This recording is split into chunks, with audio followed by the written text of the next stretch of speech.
Okay. Okay, so there should have been a recording posted, one on electrolyte and one on acid-base imbalance. And then there's also a course introduction. So I know lots of recordings, but make sure that you do listen to that class introduction. It gives you kind of a rundown of the class. And then we are going to kind of hit the ground running, expecting that you have listened to the recordings over Module 1 in an effort to try to give you lots of practice time. So if you haven't listened to those, you might be a little bit in the dark. I do highly suggest you go back and take a listen. Any questions on any of that stuff before we get started?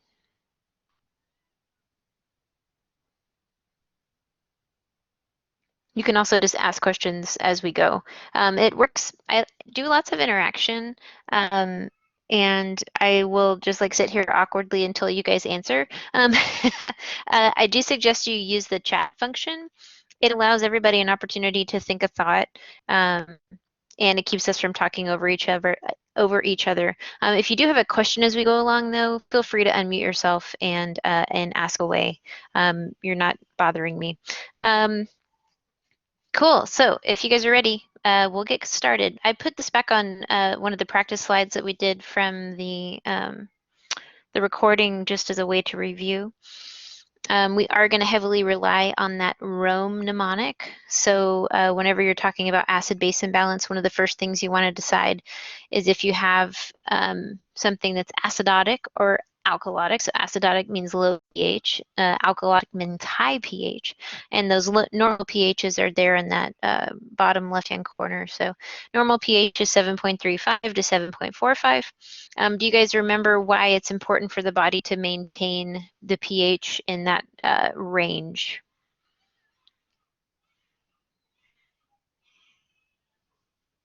What happens if your pH gets too out of whack, either too high or too low? Yes, you die. That's probably, there's two answers in my class. They're usually sepsis and death. So just if you remember sepsis and death, it's kind of like when you are asked a question in Sunday school, the answer is like Jesus or the Bible. In my class, it's usually sepsis or death. So we try to point out the most important things, that if your pH is too low or too high, you could die. It's incompatible with life. So not trying to be like disrespectful or anything like that, but just in an effort to drive the point home. So yeah.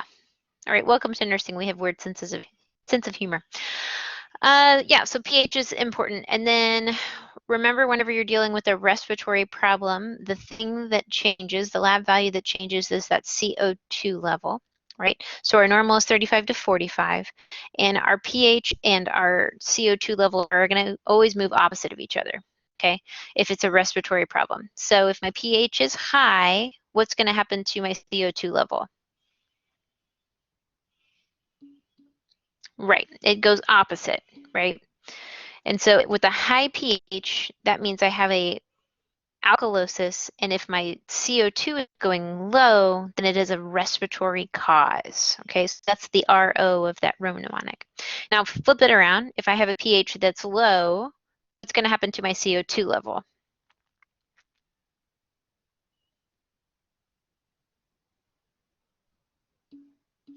The opposite, right? So my CO2 level is going to go high. So I'm going to have an acidosis because my pH is low, and it's from a respiratory cause because my CO2 level is moving in the opposite direction. Okay. No, it's fine. It's confusing. And I always have to do the mental gymnastics and make sure like I don't misspeak and confuse you guys because I have to like get it sorted in my brain too. And sometimes they talk and I'm like, wait, did I just say that wrong? So if I say something wrong, like totally call me out. It's entirely possible. I'm also running on like, sleep deprivation. My child is like 1 month old. So yeah, it's totally possible that I'll misspeak. So anyways, remember that when you have a CO2 level that's rising, you're retaining CO2, right? And when you're retaining CO2, it makes that pH go down. And then opposite, when you're breathing off too much CO2, you're getting rid of that CO2, your CO2 level is going to go down, so your pH level is going to go up. So it's all related to breathing. So if you have a patient with any kind of breathing problem, chances are that it's going to be a respiratory cause, okay? And if it's not a respiratory cause, then it's probably a metabolic cause, right? It's one or the other. So that's where we get to our ME. So metabolic. Your metabolic, or your the value that follows the metabolic acid-base imbalance is the bicarbonate, the HCO3, okay? So you'll hear me say bicarb, it's just that HCO3, okay? The bicarb always moves with the pH. So if you have a pH that's going up, my bicarb is going to go up. And conversely, if I have a pH going down, my bicarb is going to go down, okay? So they trend together. So your CO2 is going to go opposite of your pH. Your bicarb is going to go with the pH, and that will help you determine the cause of your acid-base imbalance. Okay, so let's jump through all this stuff. Any questions on any of that?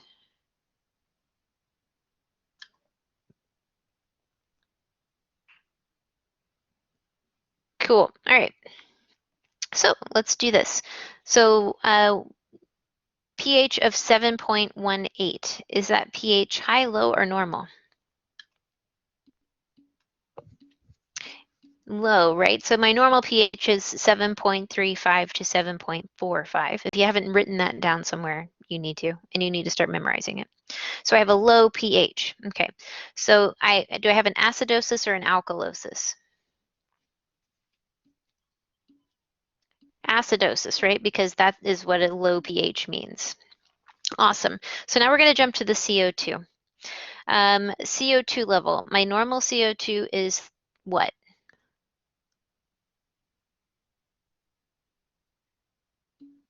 Yeah, it's the same as that back half of the pH, right? A little trick. So it's not my CO2. My CO2 level is normal. What about my PaO2? We didn't talk about that much. Do you guys remember what a normal PaO2 is?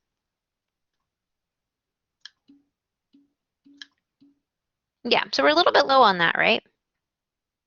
So we got a little hypoxia happening. So let's jump to the bicarb. What is my normal for bicarb?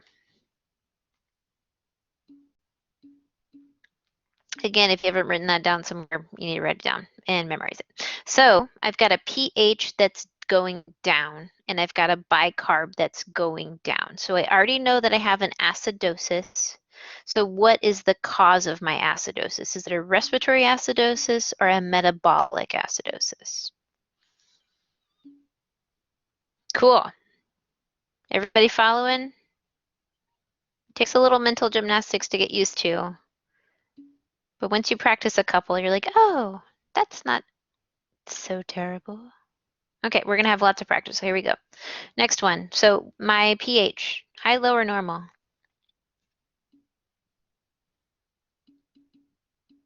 That's a high pH, right? So let's look at our CO2. What's happening with my CO2? High, low, or normal? Y'all are so smart. Low. So I've got a pH that's going up, and I've got a CO2 level that's going down. So let's look at the other things just to roll them out. I have an PaO2 that's kind of on the low end, right? So I need to check my breathing of my patient. And then what about my bicarb? Is my bicarb high, low, or normal? Normal. So it's important to look at that bicarb, because if my bicarb is out of whack, then I could have some compensation happening. But we don't have that because my bicarb is normal. Okay. So I've got a pH going up and I've got a CO2 level going down. So what acid-base imbalance am I looking at?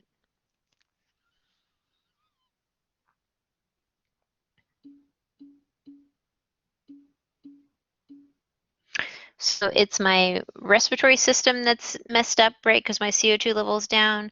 And then it's an alkalosis because my pH is high. So I have a respiratory alkalosis. No problem. I would rather you participate and be wrong than not participate. So throw it out there. Cool. That's why we keep practicing. Okay. Next one. So about pH, high, low, or normal? High, right? So I have an alkalosis. CO2, is that high, low, or normal? That's normal. PaO2, again, a little bit on the low side, but look at that bicarb. What's happening with the bicarb? High, low, or normal? Yeah, that's really high, right? So I've got a pH that's high, and I've got a bicarb that's high. They're trending together. So what acid-base imbalance do I have? Is it respiratory or metabolic? Metabolic, right? And then it's a high pH, so it's an alkalosis, metabolic alkalosis. Those words are too long to type, Hughes. For reals though, right? Like I don't even know how to spell alkalosis. Let's be real. Okay. Um, I would totally use abbreviations if I were you too, so keep throwing them out there.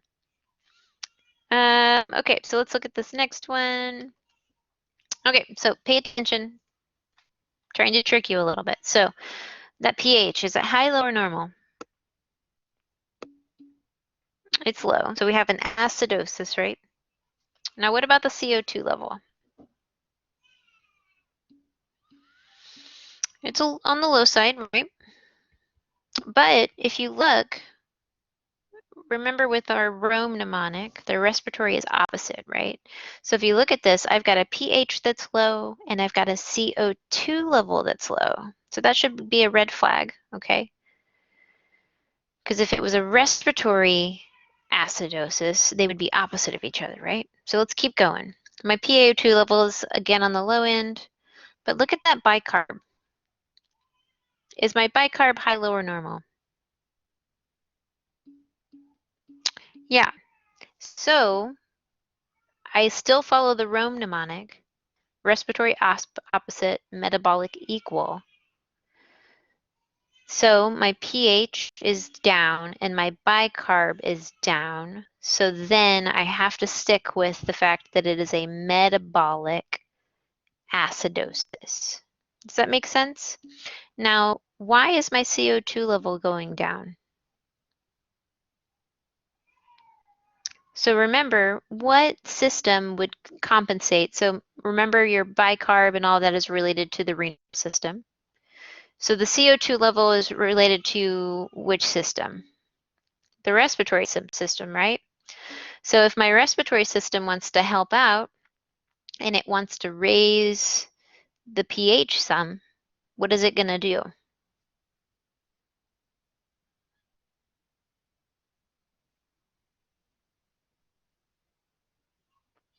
So this is where you have to think really hard. Yeah. So you're going to breathe slower because you're going to want to hold on. All right, hold on. I got to think about this. So if I want my pH to go up, I'm going to breathe faster, right? Because I want to blow off CO2. I'm going to want to get rid of some CO2. Yeah, I'm going to want to get rid of CO2. So I'm going to want to breathe a little faster to dump some CO2 to make my pH rise.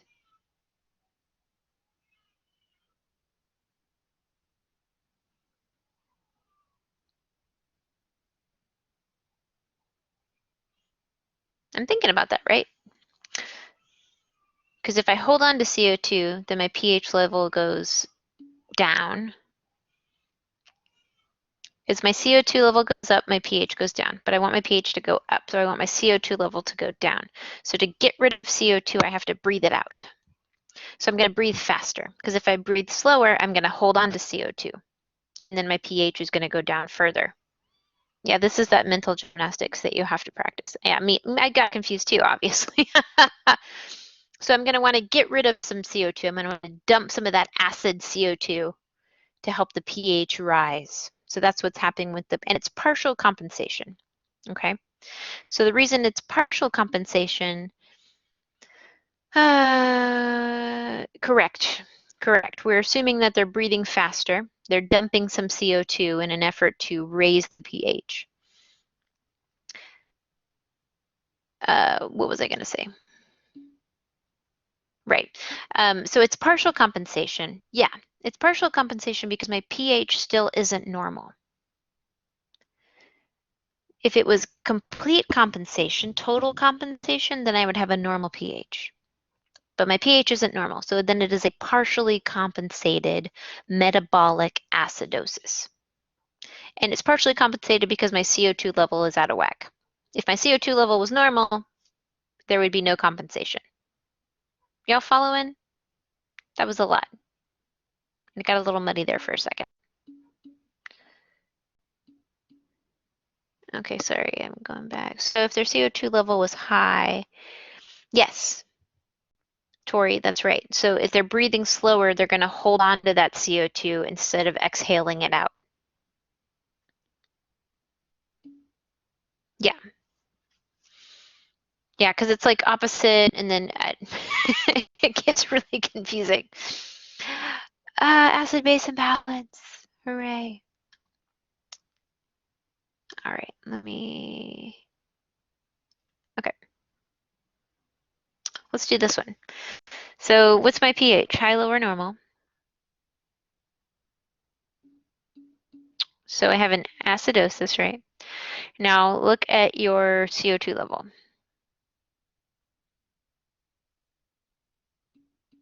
It's high, right? So I've got that opposite thing happening, right? Respiratory opposite. So I have a what kind of acid-base imbalance do I have? It's respiratory, right? Because my CO2 level is the one affected. So I have a respiratory acidosis, but we got to keep going. My PaO2 is like stupid low, 47. So my patient's not getting enough oxygen. And then let's look at that bicarb. What's up with the bicarb? Because it's supposed to be 22 to 26, right? So what is happening with my bicarb? Yeah, so my kidneys are trying to help out. Now remember, how quick is compensation from the respiratory system? How quick can my body change the way it breathes? Yeah, fast. Yeah, it doesn't take long for your respiratory system to compensate. Now, conversely, my renal system, how long does it take for renal compensation to happen? Yeah, long time. Okay. Yeah, it's usually like 24 hours. So it takes a hot second. So this patient has been in this acid-base imbalance for some time before the kidneys would start helping out. Okay. Cool. So we have a partially compensated, because our pH is still out of whack, respiratory acidosis. Cool.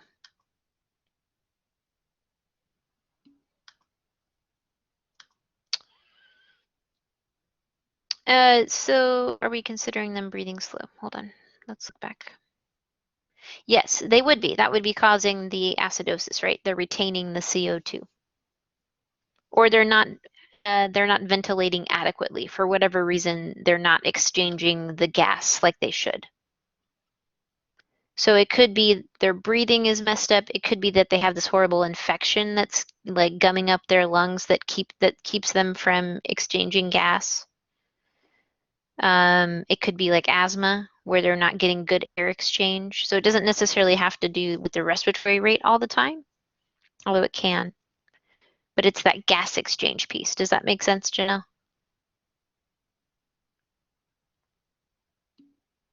Yeah, okay, good.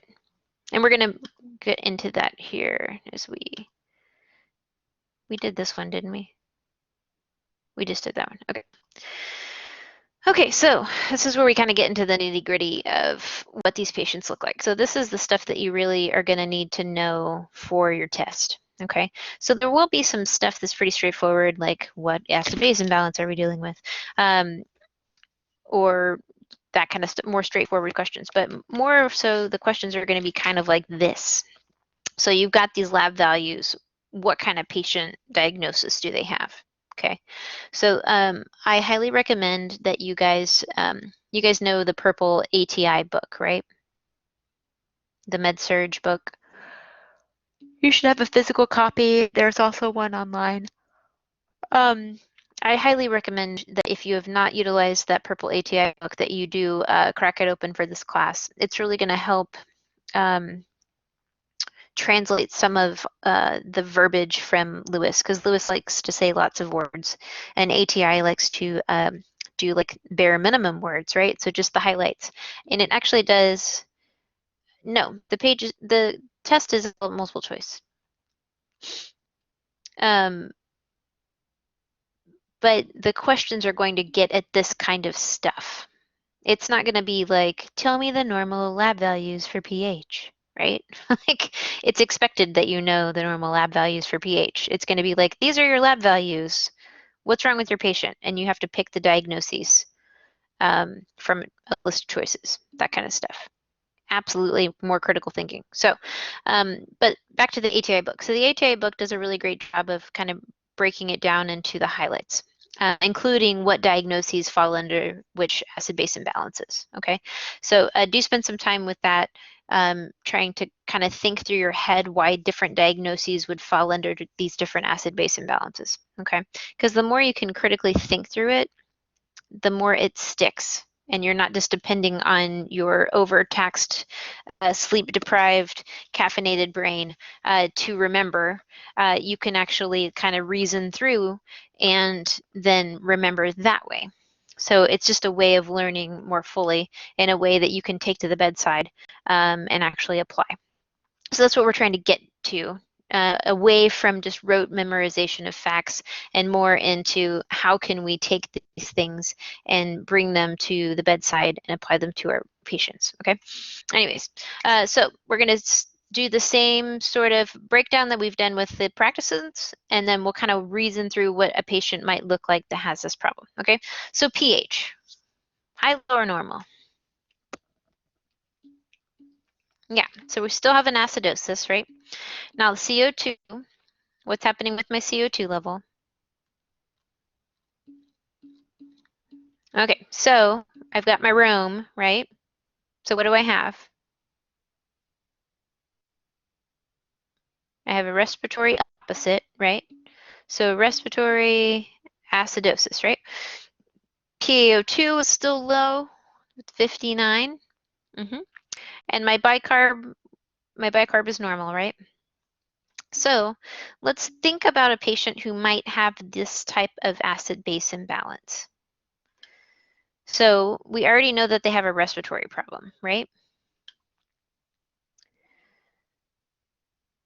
We also know what's up with their PaO2. Yeah, it's an acute thing. It could be COPD. Yeah, but they are hypoxic, right?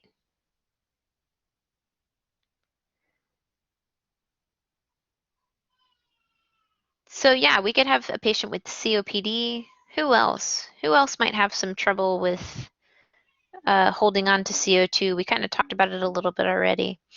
Sure, it could be an asthma, depending on where they were in the process. This also is kind of the pattern that you'd see for somebody with, yeah, like an infection, like a pneumonia, okay? So somebody who's hypoxic, what do they look like? Like, if you're looking at them, are they nice and calm and serene?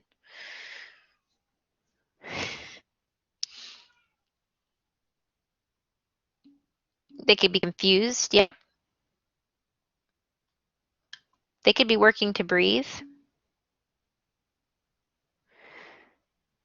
So what does somebody who's working to breathe look like? Yeah, they could be pale, they could be breathing heavy, they could have some cyanosis, absolutely. Yep, yep. What about their lung sounds? What do you think? Tachycardia, absolutely, because your body's trying to compensate for that lack of oxygenation, right? Crackles, uh-huh. Mm-hmm, sure. They could have diminished breath sounds, they could have rales, rhonchi, increased work of breathing. Increased work of breathing, what does that look like?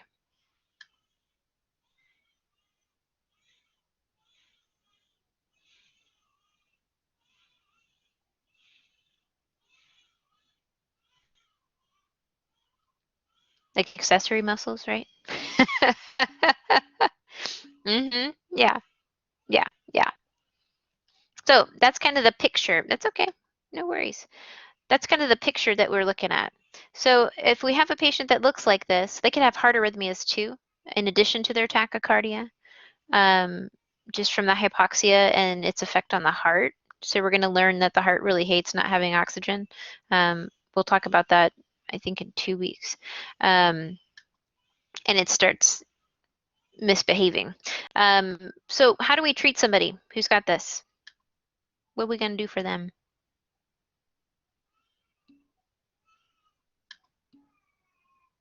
Give them some oxygen. Yep. Antibiotics. Yep. Is this specific for respiratory acidosis? So that we're talking specifically about respiratory acidosis right now. But yeah, we treat respiratory people like respiratory people, right? Regardless if they have a respiratory acidosis or not. Yeah, so sit them up, right? One of the easiest things that you can do for somebody if they're having trouble breathing is sit them up, right? Don't make them lay flat. Give them some oxygen. Give them some antibiotics. You can do your uh, deep breathing exercises. You guys always want to talk about pursed breathing. You can do that with them, right? We could give them some bronchodilators. We could give them some fluids, right? If they didn't have a cardiac thing going on. And if they're sick enough, we might ventilate them.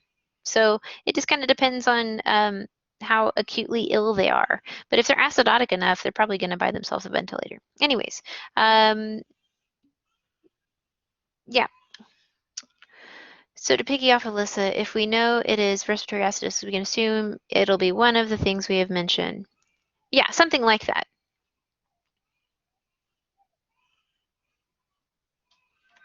And we're not exhausting every possibility. So refer to your resources. But yeah, generally that's what this kind of patient would look like. Okay? Don't come and say, well, you said. You still need to go back to your books and your resources and exhaust all possibilities. Okay. Next one. What do we think about that pH?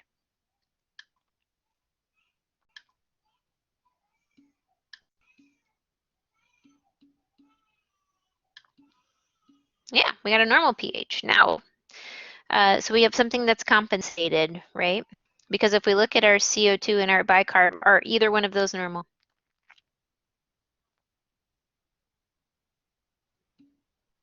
No. So that means we had to do some compensation. Okay. So now we're going to look and decide who went the right way to follow our Rome mnemonic, right? So if we look at that pH and then the CO2, my pH is kind of on the lower end of normal, right? At 36 or 7.36. And then what's happening with my CO2? Is it high, low, or normal? It's high, right? So then what kind of acid-base imbalance did I likely have?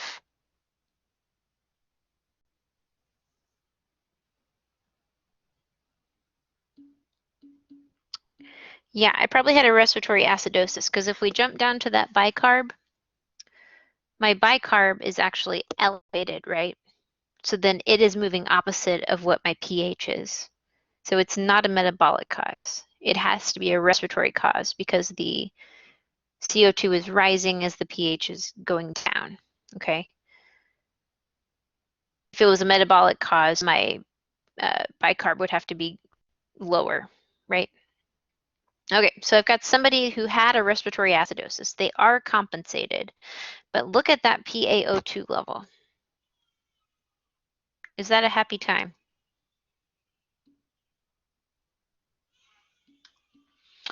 No. So we've got somebody with some serious respiratory compromise here, right? So who would you think might have like some really severe hypoxia?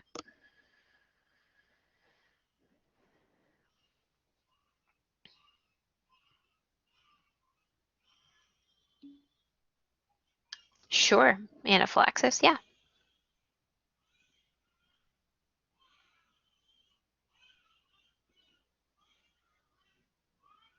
How about a COVID patient?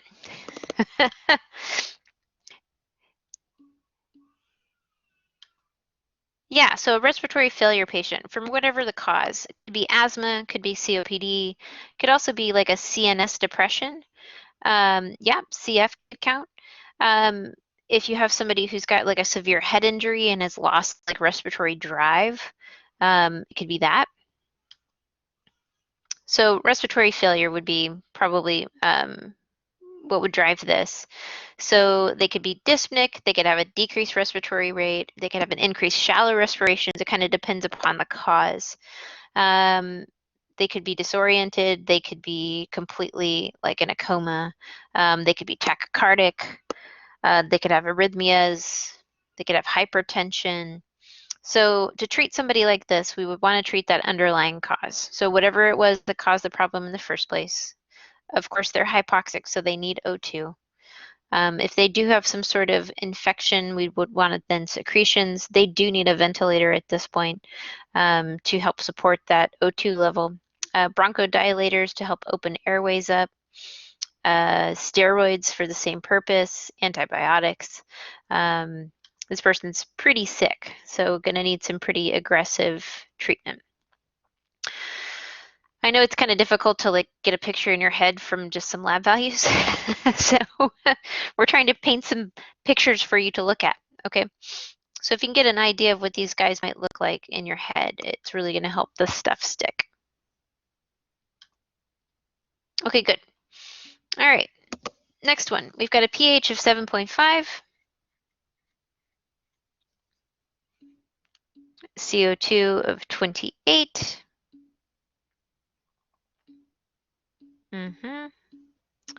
Bicarb is normal. PaO2 is normal. What do we have?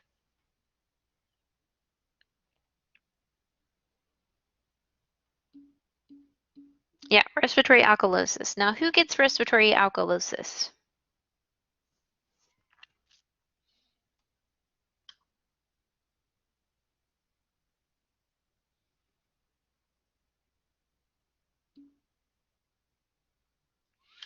So yes, the easiest examples to keep in your brain is somebody either with uncontrolled pain or anxiety. And so if you think of somebody who's having a panic attack, okay, yeah, they're hyperventilating. And so it's usually that kind of situation. It can also be if like you have your ventilator jacked up too much and you have them breathing too fast. Sure, if we want to talk about aspirin toxicity, we could throw that in there as well. But more the example you're going to see is just anxiety or uncontrolled pain, something that would cause that respiratory rate to increase. Also, CNS disorders can have the same kind of problem. I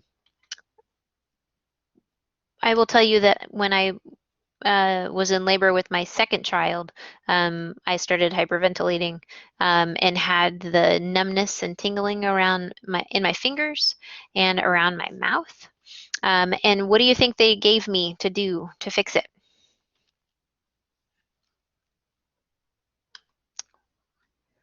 So I'm blowing off too much CO2, right? So I need some more CO2 in my body. So what do we give to, what do you have them do? Yeah, paper bag. The very high-tech breathing in the paper bag. It's not just like a, cartoon thing that it actually works. So that's what they had me do. And then I didn't have numb fingers anymore. But turns out labor hurts. It's like a whole thing. Uh, but breathing in a paper bag can help them rebreathe some CO2, right? Um, which will help bring that CO2 level up, right? Um, let's see. They could be, what do you think of vital signs?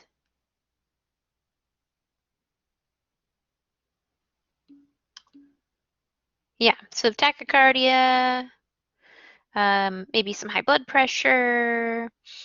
They're probably restless. They could be confused. They could be dizzy. Nausea and vomiting could be a thing. Um, and you want to treat the underlying cause, like with anything. And if you've got some trouble with like a pulmonary issue, then you'd want to treat the pulmonary causes. But yeah. Alrighty. We are almost done. Next one. What are we looking at?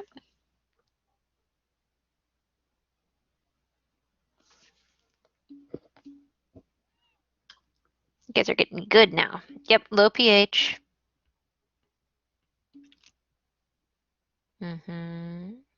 Now, think about your row. Yes, because my bicarb is trending down with my pH, right? So I'm going to have a metabolic acidosis. So who gets metabolic acidosis?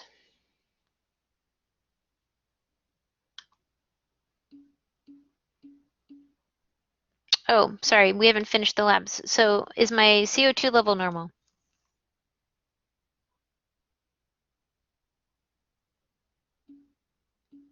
So what's my CO2 trying to do?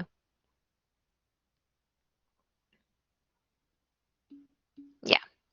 So I have an abnormal pH though, right? So I have a partially compensated metabolic acidosis because I still have an abnormal pH. My bicarb and my pH are going down together, but my CO2 is trying to step in and help. So I have a partially compensated metabolic acidosis. Cool? Okay. And then yes, DKA. DKA is one of the big ones that you'll see metabolic acidosis in. Starvation, severe diarrhea, your renal failure patients can have this. Your shock patients can have this. Yes. Yes. So those are kind of the standard. Yeah. So Emma, a full compensation you would have a normal pH. If your pH is not in the normal range, it's a partial compensation. Yeah, no problem. It's confusing. So all those folks would fall under this metabolic acidosis because it's all these like disease processes that are causing these acid base imbalances. Okay. So depending on what your cause is, what is your compensation going to be? What kind of respirations do people with metabolic acidosis have? It's a special kind that are deep and rapid. Yes. Kussmaul's respirations, right?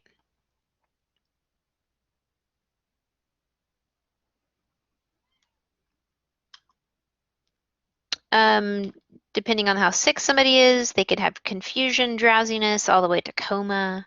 They could be hypotensive, especially if they're a shock patient. Arrhythmias are a possibility too. If they have DKA, they would be more like warm, dry, flushed. Nausea and vomiting can follow all this stuff, abdominal pain. So as always, you want to treat the underlying cause. So in diabetic ketoacidosis, what are we going to do for them? What do they need? Yeah, let's give them some insulin, right? Help them take care of that sugar because they've got a glucose that's, out of sight. So let's give them some insulin, get them out of the wrong type of metabolism. What about my renal failure patient? What are they going to need to get them out of their acidosis? What fixes it?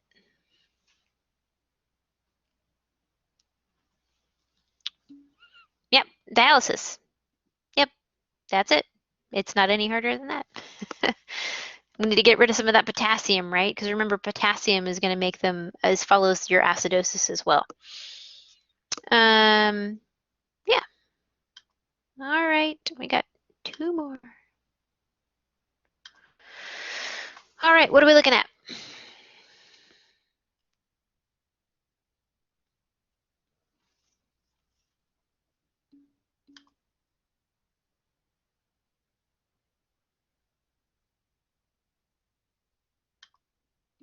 Mm-hmm.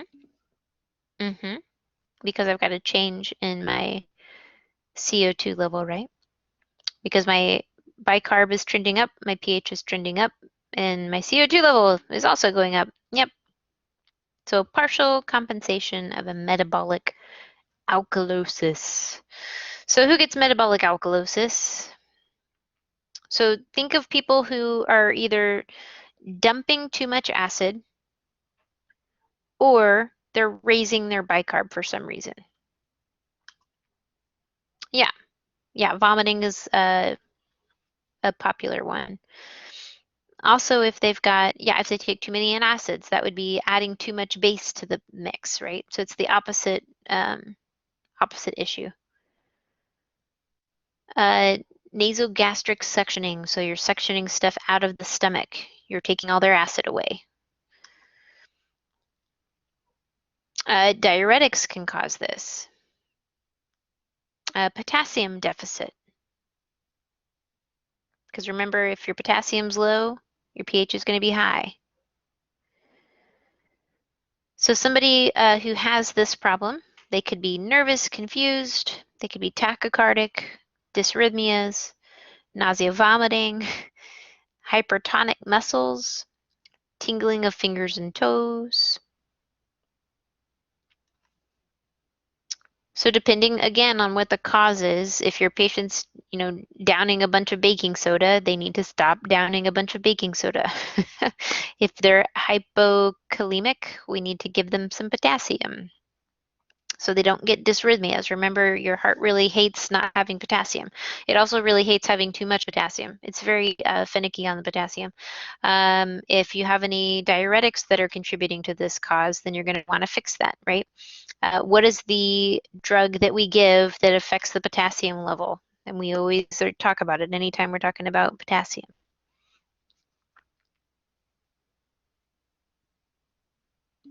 Mm-hmm. Good old friend Lasix or furosemide, same thing, different names. Um, that's why it matters, right? We don't want to dump too much potassium. So if it's a potassium wasting diuretic that's causing the problem, we probably want to get them off of that. All right, last one. A patient has the following ABG results. They have a pH of 7.48, a PaO2 of 86, a CO2 of 44, and a bicarb of 29. When assessing the patient, the nurse would expect the patient to have. So what acid-base imbalance do we have?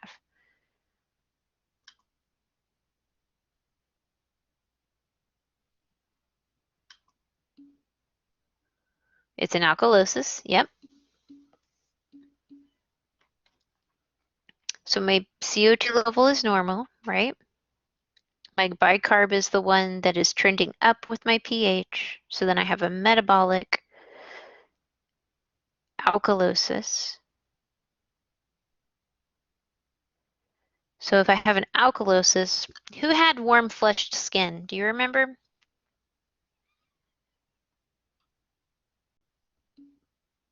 Yeah, the acidosis, right? My DKAer had the warm flushed skin, so it's not B. What about a respiratory rate of 36? Am I going to have that rapid of a respiratory rate if I have a metabolic issue?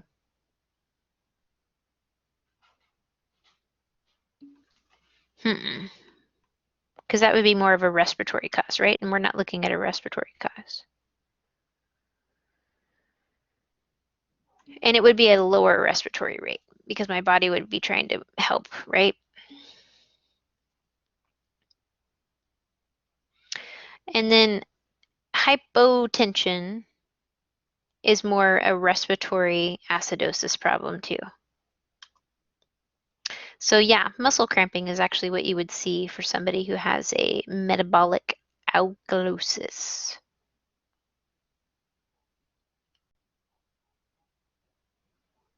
This is a pretty tricky question. This is like higher level. So if you're a little confused, it's okay. I know, it's so hard. Metabolic alkalosis, yes. So if you look at the pH is high, low, or normal. pH is high, yep. And then when you think about that Rome mnemonic, So if it's a respiratory cause, I would expect my CO2 level to be low. Is my CO2 level low? No, it's normal. So then I look at my bicarb. If it is a metabolic cause, I would expect my pH to be going up, and I would expect my bicarb to be going up. Yeah, because my bicarb is going up and my pH is going up, I have a metabolic alkalosis. And it is okay to be completely confused. It takes a long time to get this all sorted in your head. So if it's hurting your brain, it still hurts my brain, and I teach this stuff. So it just takes some practice, okay? All right. And I have a joke for you guys because I feel like you need a joke after all of that. Correct, Tori, you're right. Just look back at that Rome mnemonic. Yes, so I think we're going to stick with Thursday at 7. Does that work for you guys? I don't think you have any other classes as far as I heard from people I asked. I do go back full time in person in March, so we might do a little jumping around then, but yes, I will record them if you can't make it. So um,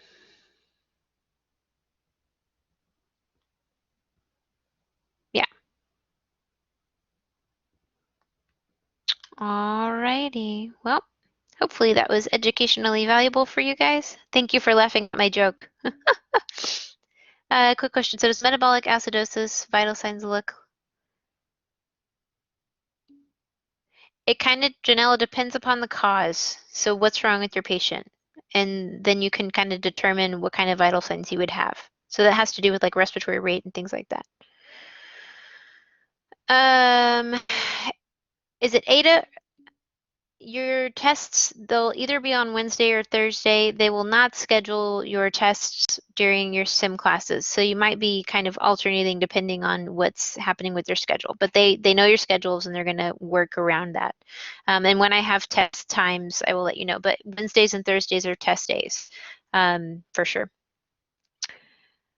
Paige, for your Blackboard quizzes, I take the first attempt. You can take them as many times as you want, but it's the first score that counts. So open notes, open book. Um, so use your resources, make sure you have enough time to sit down and get it done, but not open other students in the class. It's not a group project. And also don't Google it, because I know how to Google too. If I see a squirrely answer, I'll Google it and be like, oh, you picked the number one Google search and you copied and pasted it. Don't do that either. If you're having trouble with something though, totally email me and I don't mind helping. Cool. All right. Well, thank you guys. This was a great first class. Hopefully I didn't lose all of you. And this recording will be available. I'll probably get it posted tomorrow. But yeah, I try to give recordings to everything that we do because I know that you guys have like weird schedules. You guys don't all do the same thing. So looking forward to a great semester. And yeah, y'all take care. We will talk again next week. You're welcome. If I can help with anything, let me know.